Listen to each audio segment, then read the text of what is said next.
ආයුබෝවන් උණුසුම් පුවත් ලදසැනින් ගෙන එන ලෝකෙ වටේ YouTube නාලිකාවට ඔබව සාදරයෙන් පිළිගන්නවා. ලෝකයේ දුර්වලතම ගුවන් ගමන් බලපත්‍ර ලයිස්තුවේ 91 වෙනි ස්ථානයට ශ්‍රී ලංකාව මේ වන විට පත්ව තිබෙනවා.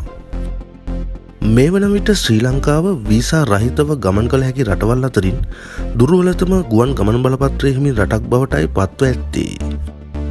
එම ස්ථානයේම සුඩානය සහ ඉරානයද සිටින බවයි වාර්තා වන්නේ.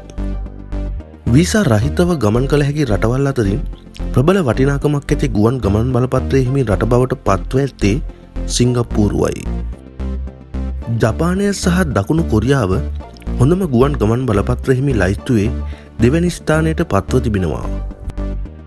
ඩෙන්මාර්කය, ෆින්ලාන්තය, ප්‍රංශය, ජර්මනිය, අයර්ලන්තය, ස්පාඤ්ඤය සහ ඉතාලිය වැනි රටවල් හොඳම ගුවන් ගමන් බලපත්‍ර ඇති රටවල් අතරින් දෙවැනි ස්ථානයට පත්ව ඇති බවයි වාර්තා වන්නේ. උණුසුම් පුවත් ලදසැනින් ගෙන එන ලෝකෙ වටේ YouTube නාලිකාව දැන්ම සබ්ස්ක්‍රයිබ් කරන්න.